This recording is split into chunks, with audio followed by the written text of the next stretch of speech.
इस कार्यक्रम के प्रसारण पुण्यार्जक हैं श्री राजेंद्र प्रसाद जैन, श्रीमती ममता जैन, श्री प्रशांत जैन, श्रीमती दिव्या जैन, पारस जैन, श्री भरत जैन, श्रीमती सौम्या जैन एवं समस्त परिवार मुंबई। आचार्य कुंद कुंद देव ने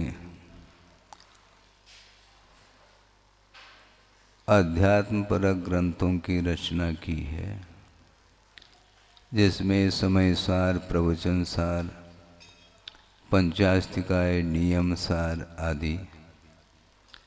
उसमें समय सार में एक गाथा आती है, बहुत मार्मिक गाथा है वो। वैसे सभी हैं, प्रसंग बनाते हुए उस विषय को रखा जा रहा है कि संसार में दुर्लभतम क्या वस्तु है और सुलभतम क्या वस्तु है।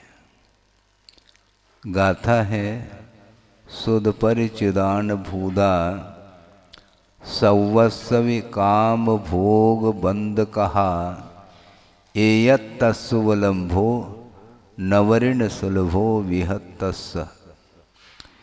एकत्व विभक्त की जो भावना है वह सबसे दुर्लभ है, और काम भोग और बंध की जो कथाएं हैं वे सुलभ है। क्यों सुलभ है? श्रुता, परिचिता, अनुभूता। वो कथाएं अनंत बार जिनको सुना है, परिचित हैं और अनुभव में आ चुकी हैं, इसलिए वो सारे कथाएं सुलभ हैं। और इन कथाओं में यदि कोई दुर्लभ वस्तु है तो वह एकत्व विभक्त की कथा बहुत दुर्लभ है। और अनुप्रेक्षा में भी एकत्वानुप्रेक्षा का भी एक प्रसंग आता है, उसका इसी के साथ संबंध जोड़ करके विषय रखना चाहेंगे कि मैं अकेला हूँ, मैं कहाँ से आ रहा हूँ, मुझे कहाँ जाना है। इस विषय में जब तक हम विचार नहीं करेंगे तब तक एकत्व की उपलब्धि संभव नहीं। जब मैं अकेला ही आ रहा हूँ, मेरा साथी कौन है, मेरा संगाती कौन है, ये जो भी दिख रहे हैं ये परिजन पुरजन आदि आदि एक तात्कालिक ये संबंध जुड़ा हुआ है। और संबंध जो होता है वह त्रैकालिक नहीं होता, तात्कालिक ही होता है। इसी का नाम संसार है। परिवर्तन हमेशा रहेगा। आपका जो अतीत जीवन है वह कहाँ पर आपने किस पर्याय में व्यतीत किया है, वहाँ पर किन किन व्यक्तियों का संबंध आपके साथ रहा, किस रूप में रहा, उसमें भी स्नेह इत्यादि हो सकते हैं। किंतु जब जीवन का अंत होता है तो वह निकटवर्ती व्यक्ति जिसके साथ जीवन के आदि से लेकर के अंत तक संबंध जुड़ा हुआ था, इसके उपरांत भी जाते समय वह अकेला ही जाता है और अकेला ही जन्म लेता है, अकेला ही मरण को प्राप्त होता है। और बीच में यह संबंध जुड़ा हुआ है। ये तात्कालिक संबंध होकर के भी उसका ऐसा त्रैकालिक जैसा संबंध जैसा लगता है, जबकि है नहीं। और थोड़ा सा काल परिवर्तित हो जाए तो स्मृत हो जाता है, सब विस्मृत हो जाता है। इसी को बोलते हैं काल का प्रभाव। जैसे जैसे समय व्यतीत हो जाता है, वह घटना पुरानी होती है तो उसका प्रभाव जो मन के ऊपर पड़ा था वह धीरे धीरे धीरे उसका प्रभाव कम होता चला जाता है। ये प्रभाव का अर्थ वह मोह का ही प्रभाव था, और धीरे धीरे धीरे उसमें कमी आ जाती है और नया संबंध जुड़ जाता है। तो इस प्रकार हो जाता है।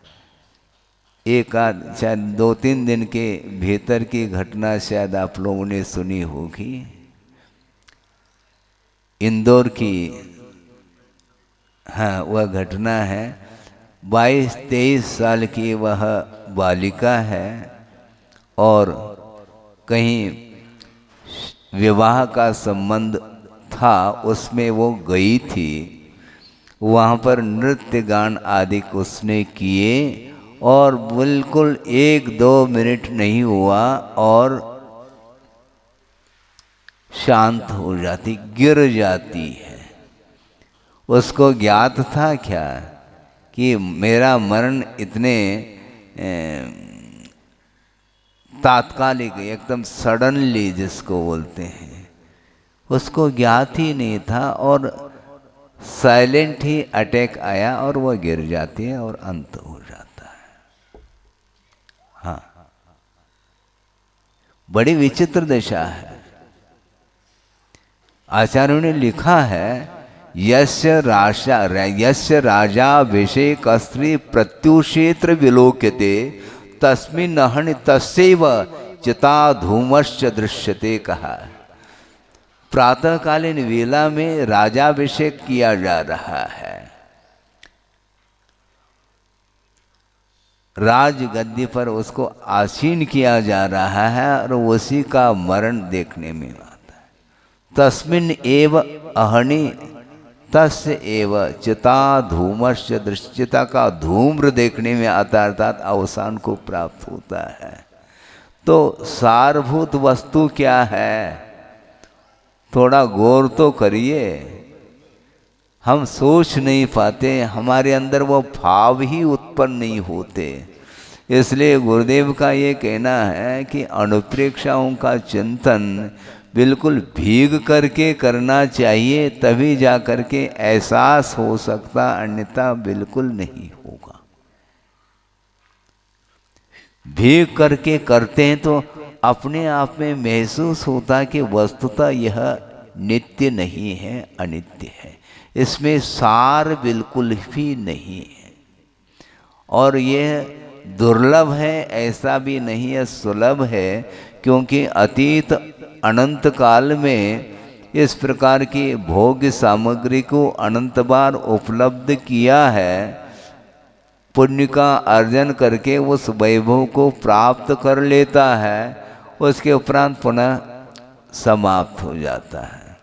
मेले के लिए आप चले जाते हैं, मेले का आनंद लेते हैं और पैसा हजम हो गया तो मेला खत्म। जब तक जेब में पैसा है तब तक उस मेले का आनंद है और उसके उपरांत वो सारा सारा आनंद लूट लिया। अब गाड़ी रिवर्स, फिर से जेब गरम करो, फिर बाद में जाना मेले में। खाली जेब में मेले में आनंद क्या है। उसी प्रकार जब पुण्य क्षीण हो जाता है तो उसका पतन होता है और पतन होने के उपरांत उसको हाय हाय करता है, पाप कर्म का उदय आ जाता है तो पुनः पश्चाताप आदि कर लेता है, परिणामों को और मंद बना लेता है और फलस्वरूप पुनः पुण्य का अर्जन करके पुनः मेले करने के लिए अन्य पर्याय को प्राप्त करता है। इस प्रकार यह जो रूटीन है, यह परंपरा, यह आज की नहीं है, ये अनादिकालीन परंपरा है। यह जो औदारिक, वैकृक और आहारक, ये 3 प्रकार के शरीर हैं, ये कुछ क्षण के लिए प्राप्त हो जाते हैं और इसका विनाश हो जाता है। किंतु तेजस और कार्बन शरीर का जो संबंध है वो अनादि संबंधे च सूत्र आता है। अनादिकाल से एक क्षण के लिए भी कार्बन शरीर का अभाव नहीं हुआ और तेजस शरीर का भी अभाव नहीं हुआ। और सर्वस्य, प्रत्येक संसारी प्राणी के साथ इन दोनों शरीरों का संबंध अनादिकालीन संबंध है और उसके उदय से ही भिन्न भिन्न शरीर को धारण करता चला जाता है। औदारिक शरीर नामकर्म का उदय होता है तो औदारिक शरीर की रचना हो जाती है। वैकृक नामकर्म का उदय होता है देव और नरकियों के शरीर की रचना होती है। इसी प्रकार आहारक शरीर नामकर्म के उदय से एक हाथ का वह मस्तिष्क से पुतला निकलता है जिसको आहारक शरीर बोलते हैं। तो इस प्रकार औदारिक, वैकृक और आहारक शरीर ये मिलते हैं और विनाश को प्राप्त हो जाते हैं, किंतु अनादिकालीन कार्बन शरीर का ऐसा एक गठबंधन है, वो अभी तक वह उसका विनाश नहीं हुआ। अनादि संबंधेच ऐसा कहा। किंतु सिद्धांत की बात एक और यहाँ पर विषय आ जाता है।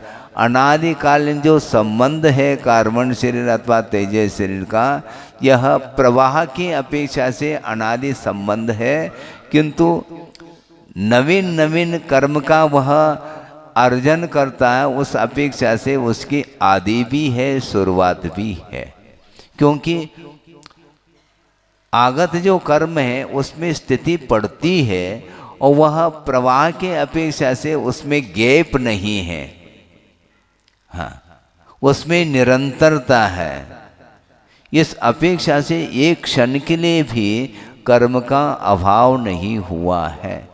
आयु कर्म का निरंतर उदय है।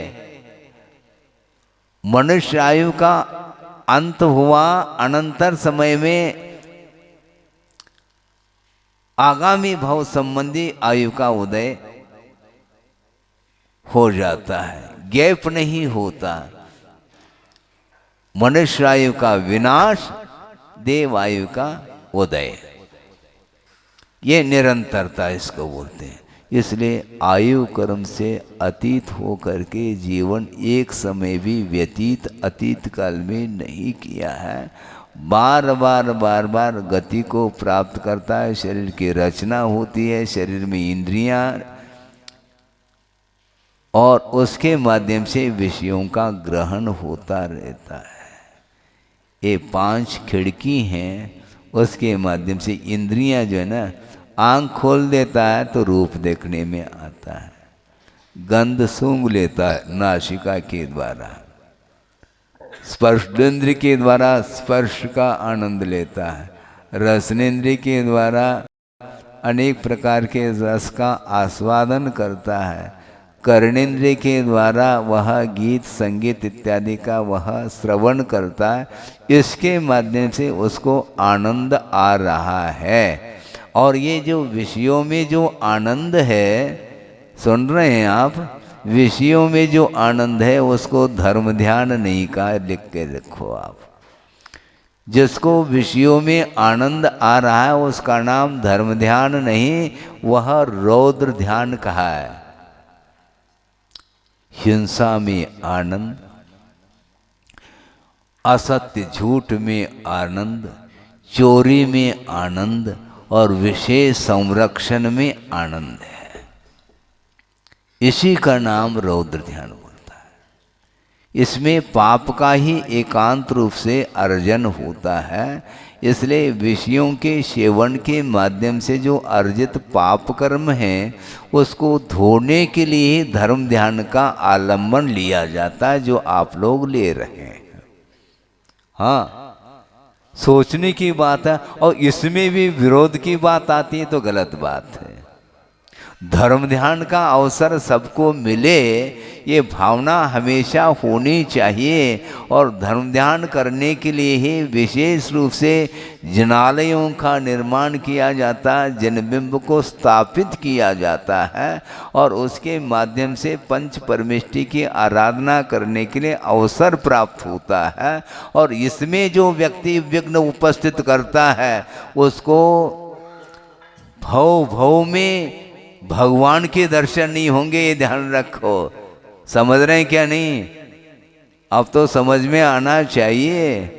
क्योंकि दर्शन करने के लिए आंखें मिली हैं, उसके माध्यम से प्रभु का दर्शन करो और उसके माध्यम से पुण्य का संचय करो, ताकि भविष्य में भी भवांतर में भी हमें देव गुरु शास्त्र का समागम प्राप्त हो। इस प्रकार का पवित्र भाव रखा जाता है। किंतु संसारी प्राणी के ऐसे ऐसा कौन सा स्वार्थ है भगवान ही जानते हैं कि इसमें धार्मिक क्षेत्र में भी वह व्यवधान उपस्थित करना चाहता है, उसकी बात सुनी नहीं जाएगी, ये ध्यान रखो। हाँ, आचार्यों ने कहा उपसर्ग भी करता है सामने वाला, उसको सहन करो, किंतु देव गुरु शास्त्र की आराधना को छोड़ना नहीं चाहिए।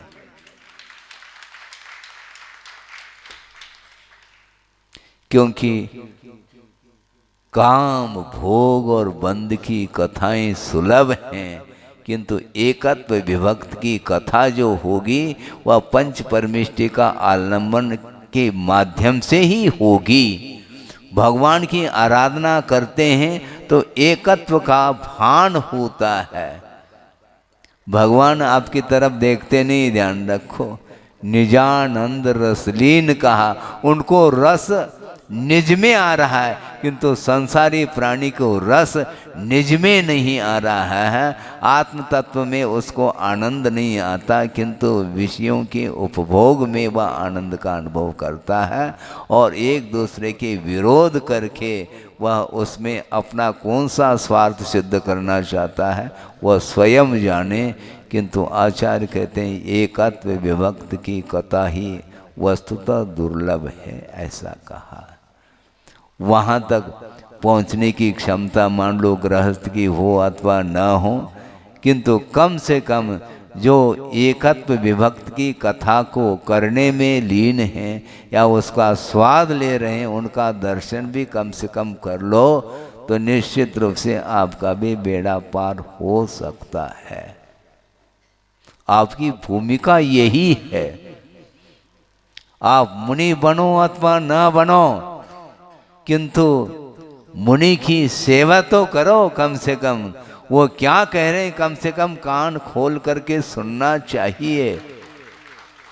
कहे सीख गुरु करुणाधार, गुरु करुणा को धारण करके मुमुक्षु भव्य जीव के लिए उपदेश देते हैं, किंतु ऐसे भी संसार में जीव हैं उनके उपदेश को भी ठुकराते चले जाते हैं। उनके लिए वह धर्म कहाँ से मिल पाएगा, नहीं मिल सकता। और ऐसी स्थिति में विचार करने के लिए मन था, किंतु उस मन का भी दुरुपयोग कर लेता है, इंद्रियों का भी दुरुपयोग कर लेता है। आंखें काय के लिए मिली है? टेलीविज़न देखने के लिए मिली है क्या? हाँ? लेकिन फिर भी महाराज ये छूटता नहीं है। देव दर्शन तो छूट सकता है। कई बार आकर के कहते हैं महाराज हमारा देव दर्शन का नियम था, लेकिन देव दर्शन कर नहीं पाया, छूट गया। छूट क्यों गया? छूटा नहीं, छोड़ दिया तुमने। छूटता कैसे है? गाड़ी छूट न जाए इसलिए देव दर्शन छूट गया, ये समस्या है। हम भगवान को बांधना चाहते हैं, हम भगवान से बंधना नहीं चाहते हैं। जब कभी भी अभिषेक नहीं, उसकी व्यवस्था होनी चाहिए। एक सामूहिक अभिषेक पूजन की जो व्यवस्था है वह बिल्कुल निर्धारित समय पर होना चाहिए। कभी भी आ जाता है धार, तो ऐसा नहीं है। कभी भी तुम ऑफिस जा सकते हैं क्या? नहीं, निर्धारित समय पर जाएंगे ऑफिस, और निर्धारित समय पर ही वापस आएंगे ऑफिस से। आप कहीं जाना चाहते हैं बाहर, तो प्लेटफार्म पर 10-15 मिनट पहले, घंटे अनाउंस होने के पहले पहुंच जाते हैं।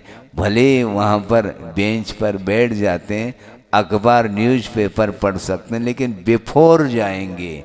लेकिन मंदिर बिफोर नहीं जाएंगे हम। रुझान किस ओर है? होता है क्या नहीं? ये होता है। होता है इसलिए कहा जा रहा है, नहीं होता तो उपदेश की क्या आवश्यकता है?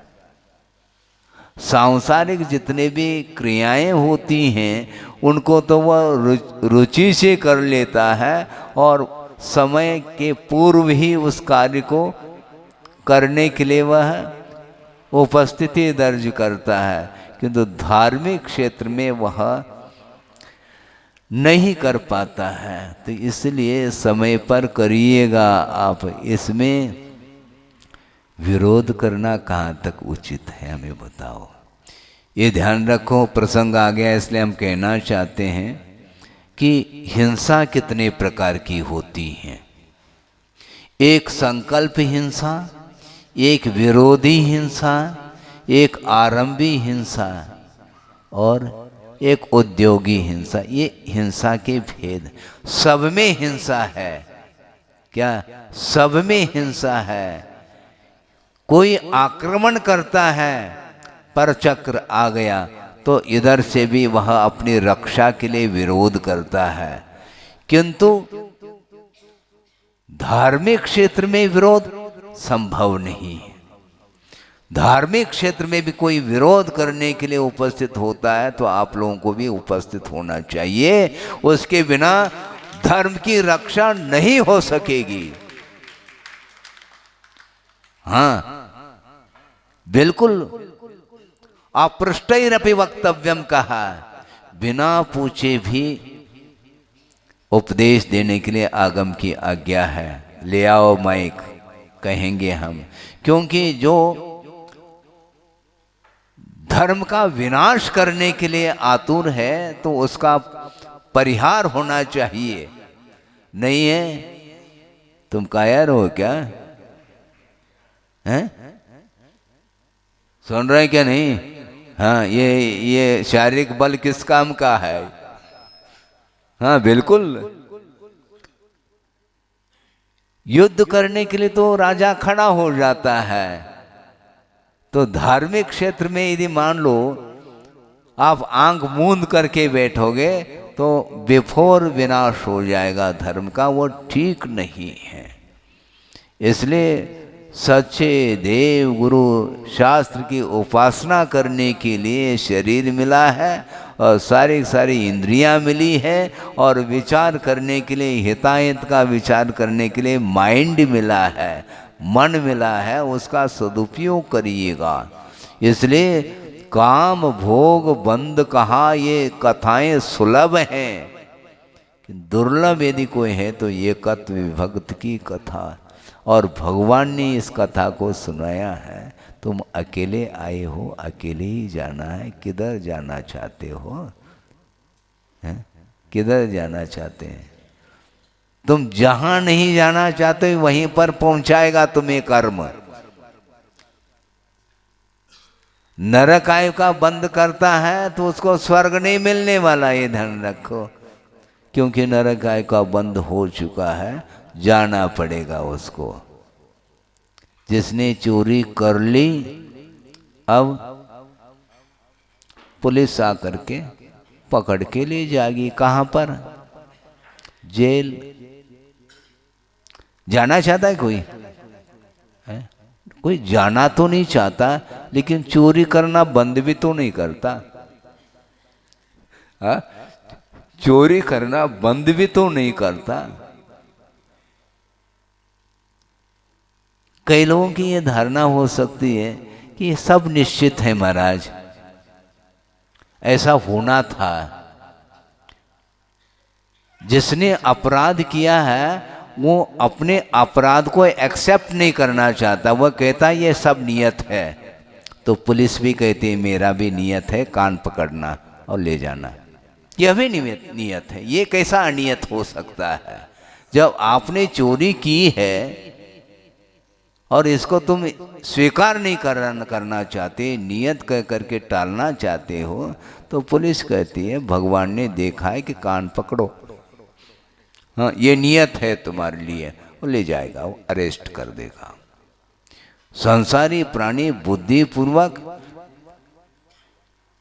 अपराध कर लेता है, पाप कर लेता है, फिर बाद में पाप का फल जब सामने आता है तो उस समय कहता है कि हमने किया नहीं, हमें क्यों इस प्रकार दंड दिया जा रहा है। गलत बात।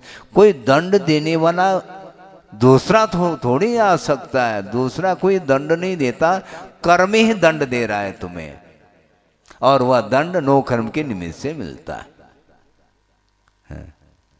कर्म को दंड नहीं मिलता है।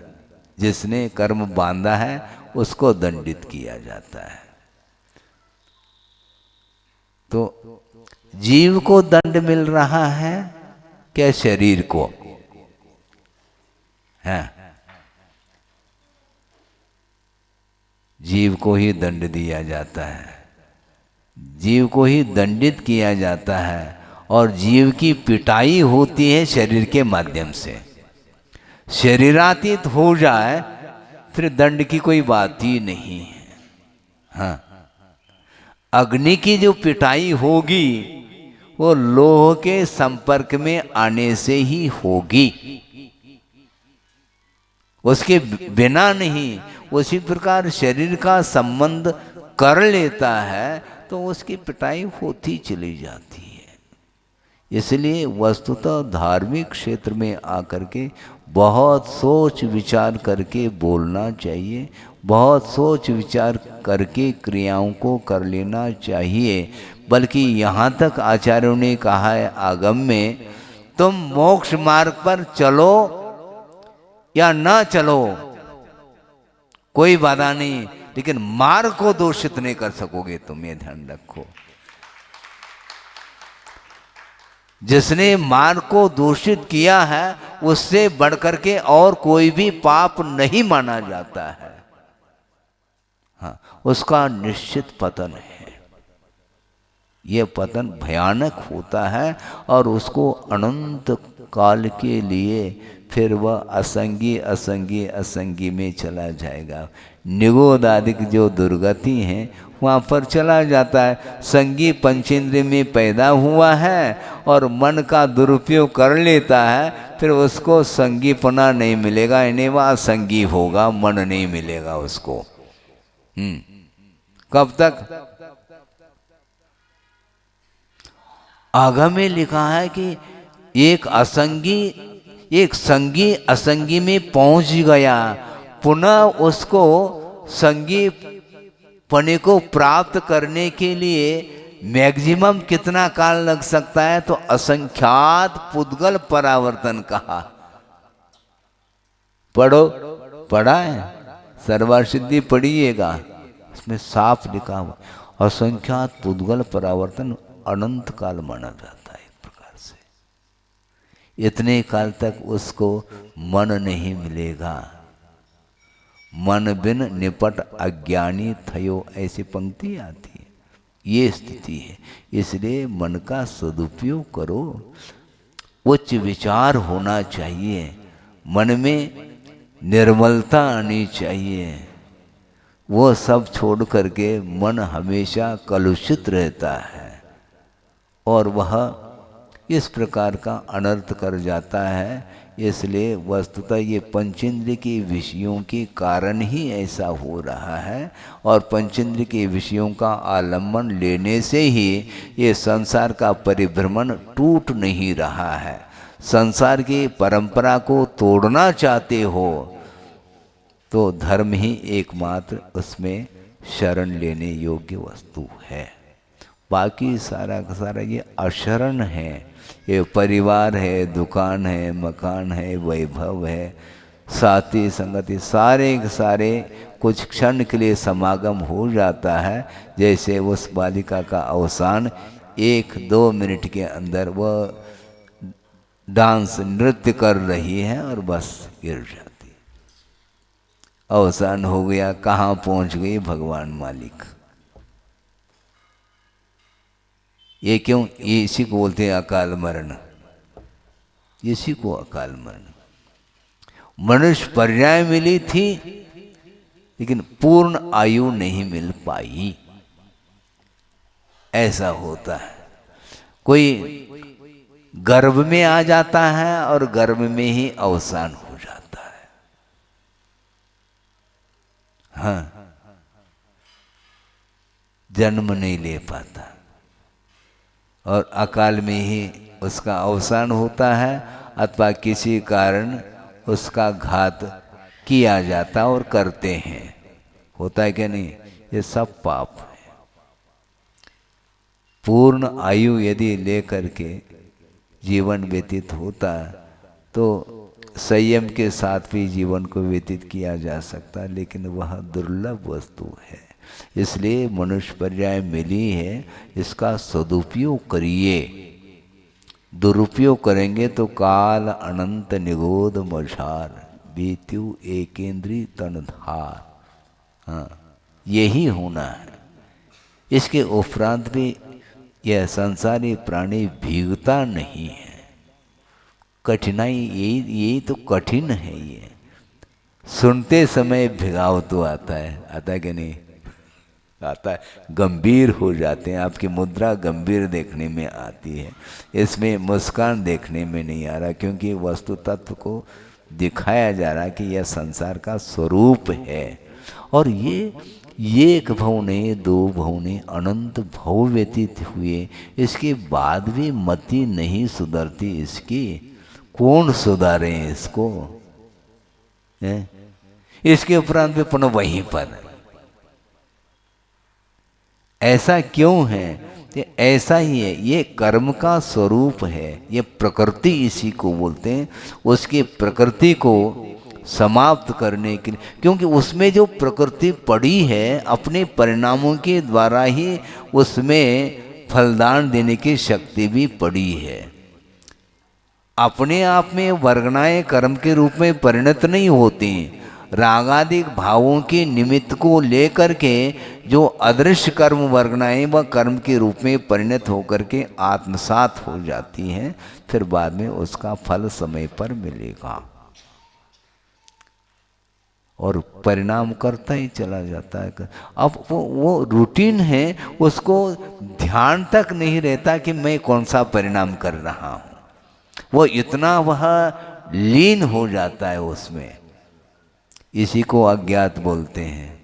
अनवबुद्ध प्रवृत्ति मदात, मद के कारण, उन्मत्तता के कारण वह इतना वह डूब जाता है, उसको भान नहीं है कि ये मेरे द्वारा कर्तव्य था क्या नहीं था, वह कर लेता। फिर बाद में पश्चाताप, पश्चाताप का अर्थ क्या? पश्चात संताप होता है। बाद में उसको एहसास होता हमने ये ठीक नहीं किया। फिर भी अच्छे लक्षण हैं, कम से कम इतना तो बोल रहा है, लेकिन करता ही चला जाता है। इसके उपरांत भी वह अपनी मान्यता को छोड़ना नहीं चाहता। उसको कोई भी आचार्य उपदेश दे नहीं पाएंगे, क्योंकि पात्र के अनुरूप ही उपदेश दिया जाता है। जिसके अंदर पात्रता नहीं है उसको उपदेश कहाँ से देंगे? पात्रता तो आने दो। गोद का लड़का है, उसको स्कूल भेजेंगे क्या? नहीं भेज सकते, क्योंकि उसके अंदर पात्रता नहीं है। हाँ? नर्सरी जो पहुंचा है बालक, उसकी थोड़ी तो पात्रता आ गई, तभी वह नर्सरी में उसके अटेंड पहुंच गया, पहुंचा दिया। बेटा जा कर के बैठना, भले पढ़ो या ना पढ़ो, धीरे धीरे संस्कार उसके बढ़ेंगे। किंतु गोद का जो लड़का है तो वो उसके अंदर तो एकांत से पात्रता नहीं है। उसी प्रकार यहाँ पर उपदेश देने वाले आगमकार उपदेश देते हैं, किंतु जिसके अंदर पात्रता नहीं है उसकी चर्चा नहीं करते वो।